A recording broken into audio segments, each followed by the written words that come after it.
नमस्कार दोस्तों, जय हिंद साथियों। ध्यान में रखिएगा, आगे हम लोग संख्या के बारे में आप लोगों को डिस्कस कर रहे थे। ठीक है, पिछले दोनों वीडियो में संख्या के बारे में डिस्कस कर रहे थे, जिसमें प्राकृतिक संख्या, पूर्ण संख्या, पूर्णांक संख्या, सम संख्या, विषम संख्या, अभाज्य और यौगिक संख्या का हम जिक्र कर लिए थे। अब आगे जो देखते हैं, आगे ध्यान रखिएगा परिमेय संख्या। परिमेय संख्या क्या होती है? परिमेय संख्या, ठीक है, परिमेय संख्या क्या होती है? इसको कहा जाता है रेशनल नंबर। ठीक, रेशनल नंबर क्या होता है? ठीक, ध्यान रखिएगा, परिमेय संख्या क्या होती है। तो परिमेय संख्याएं क्या होती है, इसको ध्यान रखिएगा। ऐसी संख्याएं जिन्हें p/q के रूप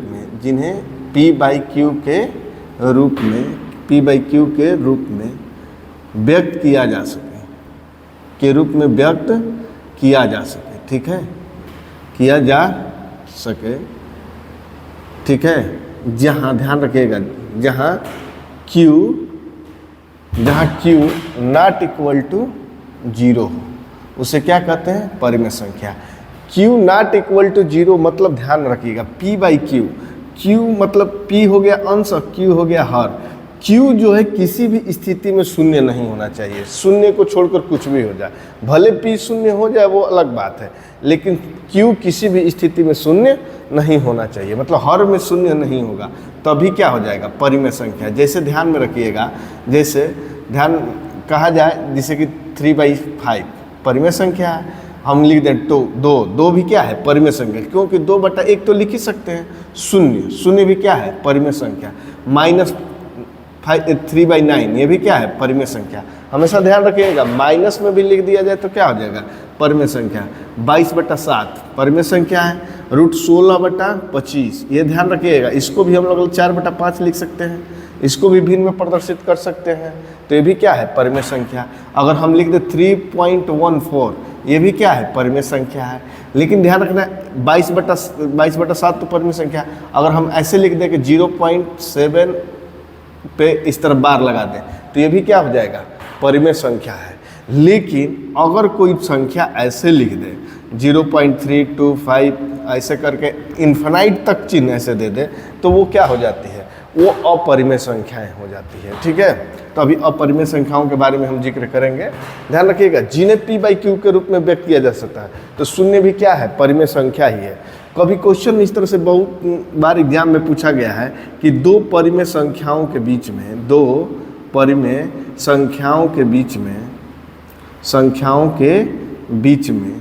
कितने परिमेय संख्या हो सकती है? कितनी परिमेय संख्या हो सकती है? तो भाई देखो, दो परिमेय संख्याओं के बीच में जो है कितनी परिमेय संख्याएं हो सकती है? तो ध्यान रखिएगा, दो परिमेय संख्याओं के बीच में कितनी परिमेय संख्याएं हो सकती है? तो दो परिमेय संख्याओं के बीच में मतलब अनंत परिमेय संख्याएं हो सकती है, क्योंकि भाई दशमलव में लिख ही सकते हो। जैसे कि हम कह दें कि मान लो कि 3 और 5 के बीच में कितनी परिमेय संख्या है, तो 3 और 5 के बीच में कुछ नहीं है तो 3, देखो कोई भी नंबर भी क्या है? अपने में परिमेय संख्या होती है, ठीक है, कोई भी संख्या। अब 3 में कुछ भी लिख सकते हो, 3.01 करके 3.02, भाई 3 और 5 के बीच में है, 5 से पहले और 3 के बाद, कितनी भी लिख सकते हो, ठीक है। तो ये बातें हमेशा ध्यान रखिएगा कि दो परिमेय संख्याओं के बीच में जो है अनंत परिमेय संख्याएं होती है। एक बात ध्यान में रखिएगा, ठीक है, यहाँ तक कोई दिक्कत नहीं है। अब थोड़ा सा देख लेते हैं अपरिमेय संख्या क्या होती है। अपरिमेय संख्या, ठीक है, अपरिमेय संख्या क्या होती है? इसको कहा जाता है इरेशनल नंबर, ठीक है, इरेशनल नंबर। हमेशा ध्यान में रखिएगा, इरेशनल नंबर क्या होता है, ठीक। इरेशनल नंबर क्या कहता है? ऐसी संख्याएं, ध्यान रखिएगा, ऐसी संख्याएं जिन्हें p/q के रूप में व्यक्त न किया जा सके, उसे क्या कहा जाता है? उसे अपरिमेय संख्या कहते हैं। यहाँ पे भी जहाँ q नॉट इक्वल टू क्या हो? 0 हो। ध्यान रखिएगा, जहाँ पे q नॉट इक्वल टू 0 हो। यानी ध्यान में रखिएगा, ऐसी संख्या जिन्हें p बाई क्यू के रूप में न लिखा जाए, यानी रूट में जिनका रूट का मान नहीं आएगा वो अपरिमेय संख्या होती है। ध्यान में रखिएगा, रूट 5/3 हम लिख दिए रूट 7/9, तो हम तो रूट 7 और e/3 7 का तो एग्जैक्ट मान निकाल नहीं पाएंगे, तो ये क्या हो जाएगा, अपरिमेय संख्या हो जाएगा। लेकिन यहाँ रूट 16/25 लिखे हैं तो इसको 4/5 लिख सकते हैं, एग्जैक्ट मान निकाल सकते हैं, इसलिए ये परिमेय संख्या है। बातें समझ पा रहे हैं? और रूट 7/3 लिख दिए तो ये अपरिमेय संख्या होगा। कोई भी मान जिसका रूट का मान निकले नहीं वो क्या हो जाएगा, अपरिमेय संख्या हो जाएगा। ठीक है, ध्यान में रखिएगा। जैसे कि पाई भी क्या है, अपरिमेय संख्या है। पाई भी क्या है, अपरिमेय संख्या है। 22/7 क्या है, परिमेय संख्या है। इतनी बातें समझ पा रहे हैं आप लोग? ठीक, ये हो गया परिमेय अपरिमेय। ठीक है, अब थोड़ा सा देख लेते हैं वास्तविक और अवास्तविक संख्या। ठीक है, ध्यान रखिएगा, वास्तविक और अवास्तविक संख्या। तब तक संख्याओं का काम खत्म हो जाएगा, पूरा पढ़ लेंगे हम लोग। ठीक है, आते हैं वास्तविक और अवास्तविक संख्या। वास्तविक संख्या क्या होती है, वास्तविक संख्या, ठीक है, जिसको क्या कहा जाता है, रियल नंबर कहा जाता है। इसको क्या कहा जाता है, रियल नंबर। ठीक है, रियल नंबर। ध्यान रखिएगा, परिमेय और अपरिमेय, अपरिमेय संख्या परिवार को क्या कहा जाता है, संख्या के परिवार को, ठीक है, परिवार को, ध्यान में रखिएगा, परिमेय और अपरिमेय संख्या के परिवार को वास्तविक संख्या कहा जाता है। वास्तविक संख्या कहते हैं, वास्तविक संख्या कहते हैं।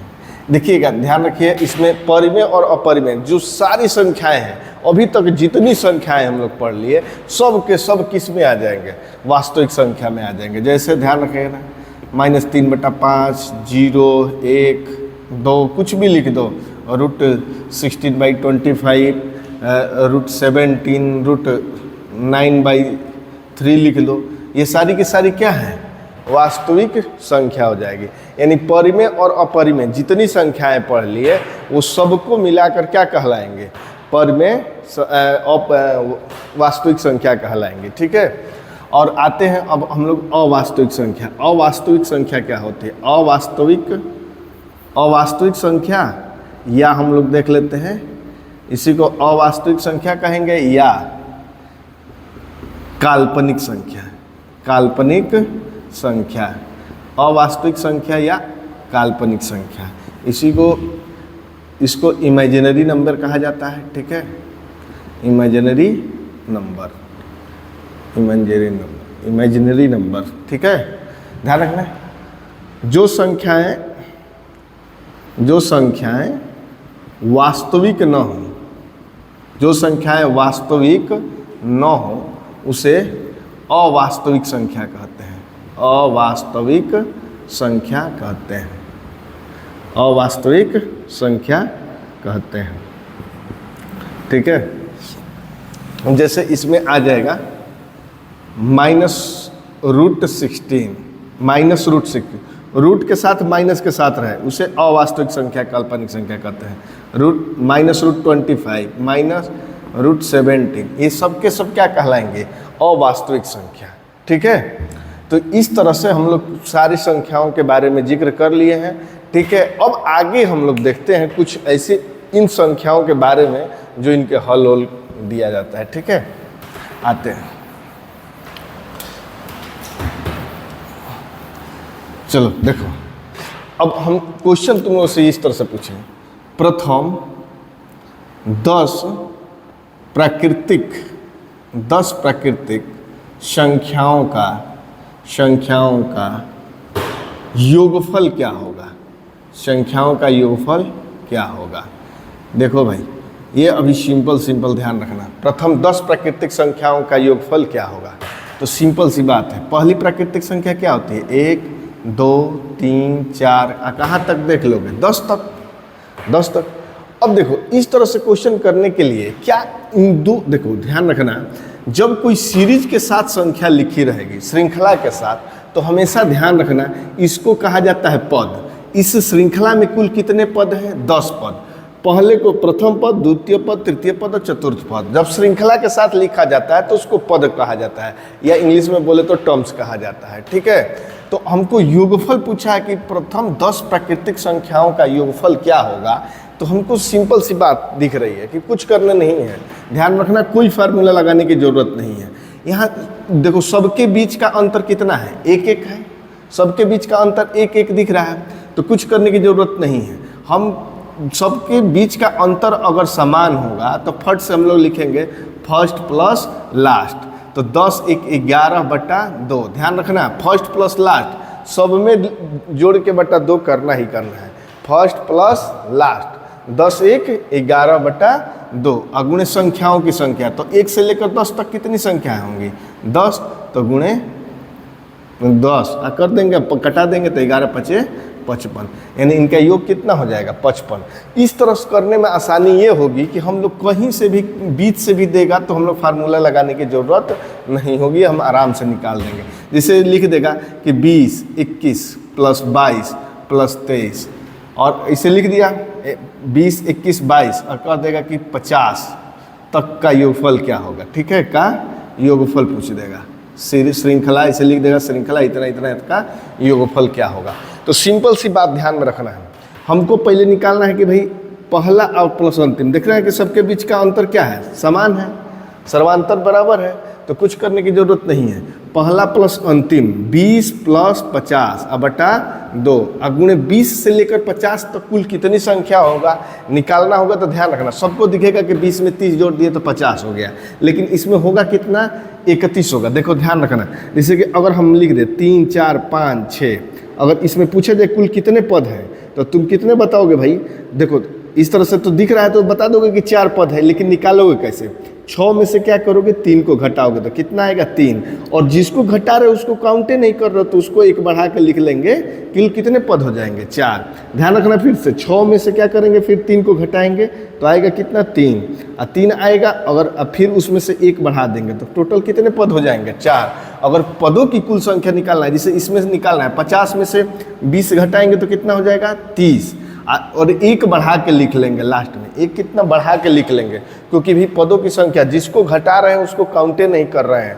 ध्यान रखना 50 में से 20 घटाएंगे 30 और 1 बढ़ा के लिख लेंगे 31। अब टोटल जोड़ो इधर 70 बट्टा कितना 2 अगुणे 31, अब कटाएंगे तो कितना हो जाएगा 35, और 35 इसमें गुणा कर दो। ठीक है, 31 5 115 155 हो जाएगा, 31 3 एकम 3 93, 93 और 15 जोड़ दो, 5 3 8 और 9 1 10, 1085। ठीक है, ये ध्यान में रखना, इस तरह से गुणा हम लोग क्या कर लेंगे, इस तरह से ऐड कर लेंगे, कोई दिक्कत नहीं है ना, कोई समस्या नहीं है, ध्यान में रखिएगा। जैसे आगे और देख लेते हैं, और आगे 1 2 4 देख लेते हैं।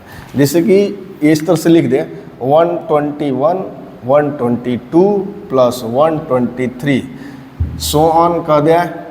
ध्यान में रखिएगा कि 151 टोटल पूछेगा कि इसका योगफल क्या होगा, इस पदों का, इसमें टोटल पदों का योगफल बताएं। तो हम लोग को कुछ करने की जरूरत नहीं है, पहला प्लस अंतिम, सर्वांतर सब बराबर है, तो पहला प्लस अंतिम 1 1 2 5 2 7 272, अब बटा कितना करेंगे 2। अब इसको निकालने के कुल कितने पद है, तो 151 से 121 माइनस करो, 151 से 121 माइनस करोगे तो कितना हो जाएगा भाई 0 3 30 पद हो जाएंगे। कितने पद हो जाएंगे 30 पद हो जाएंगे। 30 पद हो जाएंगे तो सिंपल सी बात भाई 151 30 पद, यहाँ ध्यान रखना 151 माइनस 121 करेंगे तो 0 और कितना हो जाएगा 3, 30 पद नहीं, एक लास्ट में बढ़ाएंगे ना, जिसको घटा रहे हैं उसको तो काउंटे नहीं कर रहे हैं, तो ध्यान में रखना एक पद क्या कर लेंगे लास्ट में बढ़ा लेंगे। समझ पा रहे हैं, कोई दिक्कत नहीं होनी चाहिए। अब इसको कटा दो, 2 एकम 2 2 3 6 2 6 12, अब 136 गुणे कितना कर देना है 31। ठीक है, अब इसे 31 से गुणा कर देंगे, 6 3 1 3 और ये 3 6 18 3 3 9 1 10 और 3 एकम 3 1 4 जोड़ दीजिए, 6 8 3 11 1 1 2, मतलब कितना हो जाएगा 4216। समझ पा रहे हैं, किसी को कोई दिक्कत नहीं होनी चाहिए। ठीक है, अगर हम कह दें इसी क्वेश्चन को ऐसे बोल दिया जाए, इसी क्वेश्चन को ये बोल दिया जाए कि भाई बताओ 171 प्लस 172 प्लस 173 के ऐसे लिख देगा 20 पदों का योगफल क्या होगा, 20 पदों का योगफल क्या होगा। यहाँ ध्यान रखिएगा 20 पदों का योगफल क्या होगा। तो हमको पहले निकालना होगा कि 20वां पद क्या होगा। तो हमेशा 20वां पद निकालने के लिए, श्रृंखला का 20वां पद निकालने के लिए इसमें एक की कमी करो। 20वां पद निकालने के लिए क्या करना है, एक की कमी। तो एक कम करेंगे तो कितना हो जाएगा 19, एक कम करेंगे तो कितना हो जाएगा इसमें 19। इनका सर्वांतर कितना है, एक का है, बीच का अंतर एक का है, तो फिर एक गुणा करेंगे तो 19 हो जाएगा। 19 क्या करोगे इसमें ऐड कर लोगे, तो 19 जोड़ लोगे। तो ध्यान रखना इसका 9 1 10, 7 1 8 1 9, 190, यानी इसका 20वां पद क्या हो जाएगा 190। अब 190 हो जाएगा तो ध्यान रखना है 190 कैसे आया, ध्यान में रखना भाई। 171 में जब इसमें से एक कम किए, ठीक, एक कम करके 19 क्या कर दिए इसमें जोड़ दिए, तो 9 1 10, 7 1 8 1 9, 190। ध्यान रखना, यानी 20वां पद क्या हो गया 190। अब हमको योगफल निकालना होगा, 190 आ गया इसका 20वां पद, तो पहला पद प्लस अंतिम पद 171 प्लस 190 बटा 2 कर देंगे। अगुणे पदों की संख्या दे ही दिया है 20।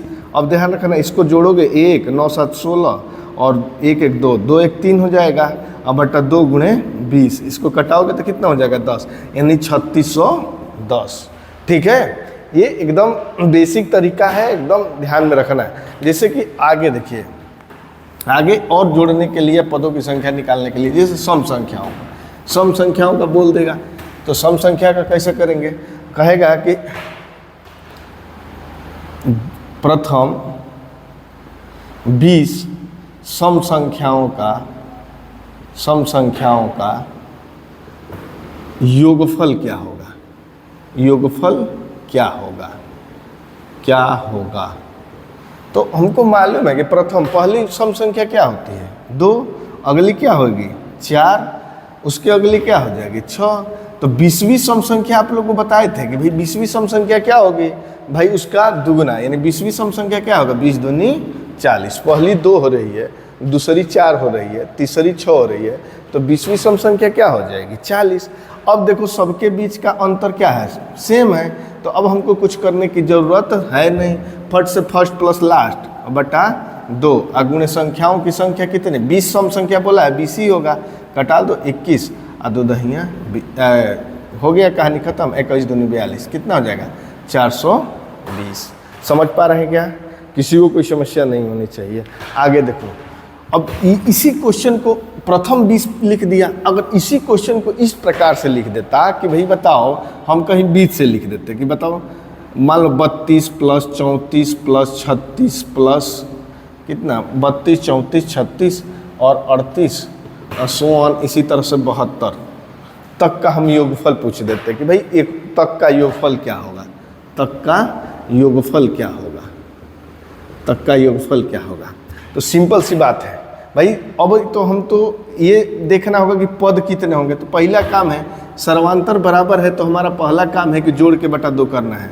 तो 2 2 2 4 और 7 3 10 बटा 2। अब 32 से लेकर 72 तक कुल कितने पद हैं, इसके लिए हम क्या करेंगे, पहले 72 से हम लोग 32 को माइनस करेंगे, तो कितना हो जाएगा 0 और ये कितना हो जाएगा 4, कितने हो जाएंगे भाई 40। लेकिन 40 तो होंगे नहीं, अगर सिंपल सी बात समझना, अगर हम लिख दें इस तरह 4 6 8 10, अगर हम इस सीरीज में पूछ दें कुल कितने पद हैं, तो दिखाई दे रहा है 1 2 3 4 5 दिखाई दे रहा है। लेकिन हम पदों की संख्या निकालना होगा, तो क्या हम इसमें से घटा देंगे, 12 में से 4 घटाएंगे तो आएगा कितना 8 आएगा, लेकिन ये सही तो है नहीं। इसीलिए हम क्या करेंगे, इसमें जो इसका सर्वांतर हो उससे भाग दे देंगे। ध्यान रखिएगा क्या करना है, एक बार जोड़ के बटा 2 कर देना है, एक बार घटाना है। 12 से 4 घटाएंगे तो कितना होगा 8, 8 जो सर्वांतर है बीच में अंतर कितना है 2 से भाग देंगे तो 2 चौके 8, 4 हो जाएगा, और एक बढ़ा के लिख लेंगे, यानी टोटल कितने पद हो जाएंगे 5। आ गए कि नहीं 5 पद, समझ पा रहे हैं। उसी तरीके से इसमें से घटाएंगे, ठीक, 72 से 32 घटाए तो कितना हुआ 40, और इनके बीच का अंतर कितना है 2 का, तो 2 से भाग दे देंगे तो कितना हो जाएगा 20। 20 होगा नहीं, एक बढ़ा के लिख लेंगे, टोटल कितने हो जाएंगे 21। अब इसको कटा देंगे, 2 पचे 10 और कितना हो जाएगा 2 दूनी का 4, यानी 52 गुणे कितना हो जाएगा 21। 21 दूनी कितना हो जाएगा 42 और 21 पचे 105 और 4 कितना हो जाएगा 109, यानी कितना हो जाएगा 1092। समझ पा रहे हैं आप लोग? इस तरह से किसी भी तरीके से पूछ दे, कुछ भी पूछ दे तो आराम से निकाल सकते हो। जैसे कि अगर हम मान लो कि इसी को लिख दिए कि ध्यान देना कि अब हम लिख दिए कि चलो 27 प्लस 30 प्लस 33 प्लस 36, ठीक है, और इसको लास्ट तक लिख दिए। हम बताते हैं कि ध्यान रखना 120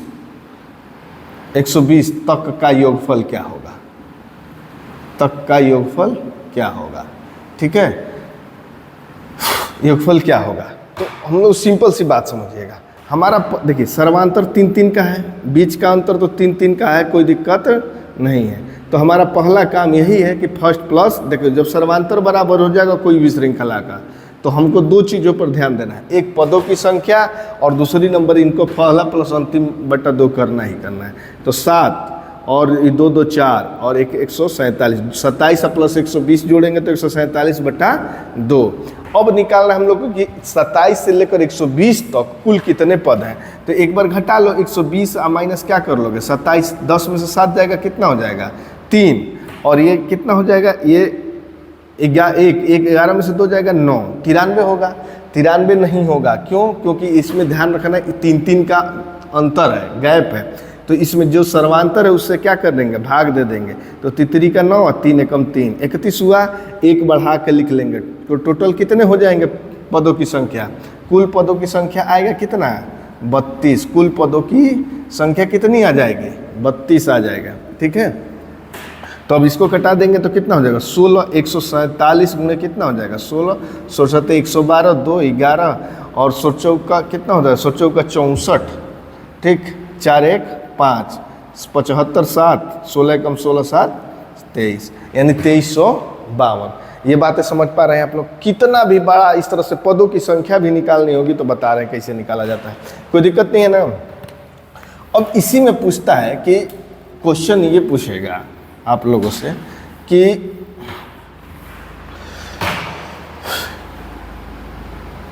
75 प्लस 80 प्लस, ठीक है, 85 प्लस 90 प्लस कुछ दिया कि बताएं इसका, इस श्रेणी का या श्रृंखला का श्रेणी का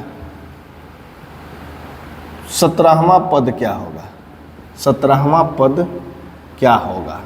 इसमें ऐसे क्वेश्चन पूछ दिया कि 17वां पद बताएं, तो 17वां पद बताना होगा तो सिंपल सी बात है, करना कुछ नहीं है, पदों की संख्या निकालना है। इसमें एक कम करो, एक कम करोगे तो कितना हो जाएगा 16।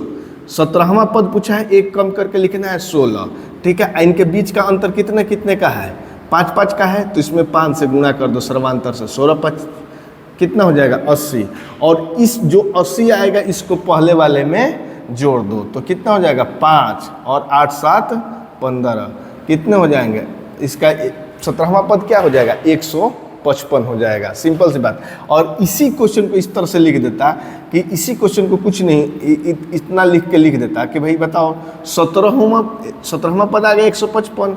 अब इनका अगर योगफल निकालना होता, अगर सिंपल सी बात है योगफल निकालना होता तो हमारा काम होता कि फर्स्ट प्लस लास्ट, 5 5 10 और 7 5 12 1 13, 230 बट्टा कितना हो जाता 2। अगुणी संख्याओं की संख्या तो दिया ही है 17 पद आराम से निकाल लो, 2 एकम 2, ठीक है, 2 एकम 2, 2 5 10 115, 17 5 कितना होता है 85, ठीक, 8 17 एकम 17 8 25, 2 17 एकम 17 2 1955।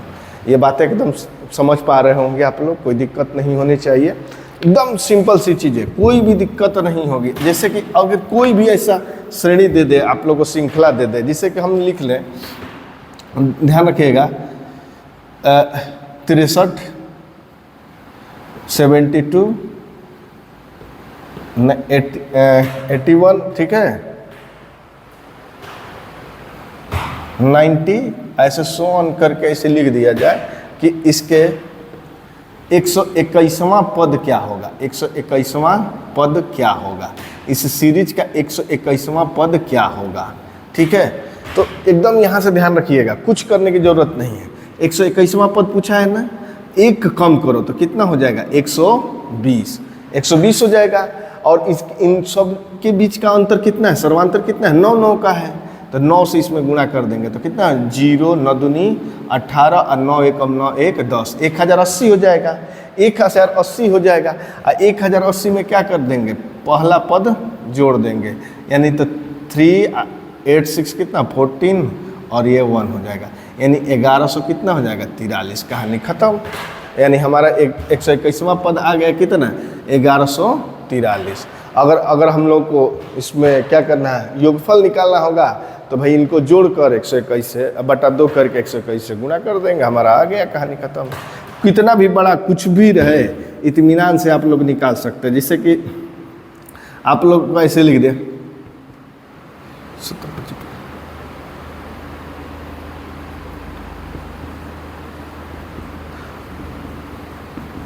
ठीक, कि ऐसे लिख दे कि 120 या लिख दे कुछ भी, 131वां पद क्या होगा, 131वां पद क्या होगा।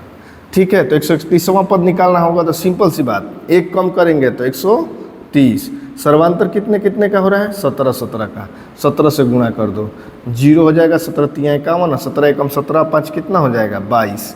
ठीक है, 2210, लेकिन ये 2210 नहीं होगा, फिर इसमें 85 जोड़ देंगे तो अंतिम में 131वां पद आएगा, 5 8 1 9 2, 2295 जो होगा इसका क्या होगा, 131वां पद होगा। हमारे समझ से ये लग रहा है कि आप लोगों को समझ में आ रहा होगा, कोई दिक्कत नहीं होनी चाहिए किसी को। ठीक है, आगे देखते हैं, आगे देखते हैं। ठीक है, आगे देखो, अब कुछ स्थिति में देख लेते हैं, थोड़ा सा और क्वेश्चन एक दो देख लो, जिसे कि हम लिख दें 171 190, ठीक है, 171 190 और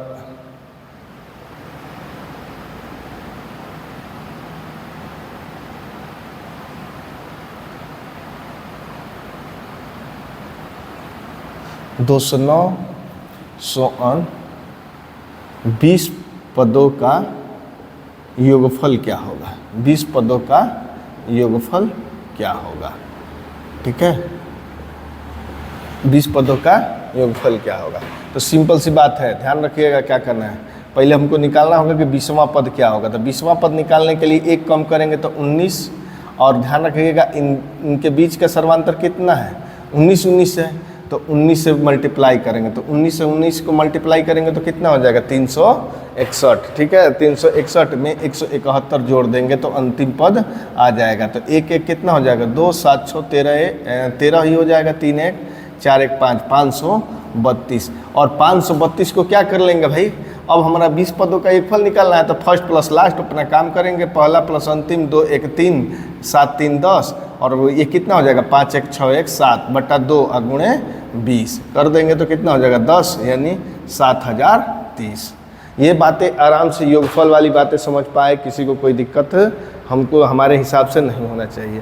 क्वेश्चन अगर पूछ दे इसे, प्रथम 10 पूर्ण संख्याओं का योगफल क्या होगा, पूर्ण संख्याओं का योगफल क्या होगा। ठीक है, प्रथम 10 पूर्ण संख्याओं का योगफल क्या होगा, तो यहाँ से भी आराम से निकाल सकते हैं कि पहली पूर्ण संख्या क्या होती है, 0, उसके बाद 1 यानी 10, उसके बाद क्या हो जाएगा 2, यानी 10वीं पूर्ण संख्या क्या हो जाएगी 9। तो हमको बस यहाँ से निकाल, फर्स्ट प्लस लास्ट करेंगे बटा 2, तो भाई 9 बटा 2 ही होगा। और पूर्ण संख्या कितनी, 10, तो 2 पचे 10, 9 पचे 45। ये किसी भी संख्या का योगफल निकालना होगा तो इत्मीनान से आप लोग निकाल सकते हैं, किसी को कोई दिक्कत यहाँ तक नहीं है। तो आगे हम जो है नेक्स्ट वीडियो में चर्चा करेंगे, और स्थानीय मान क्या होता है, ठीक है, अंकों की संख्या क्या होती है, सारी चीज़ों का जिक्र करेंगे। ठीक है, तब तक के लिए जय हिंद।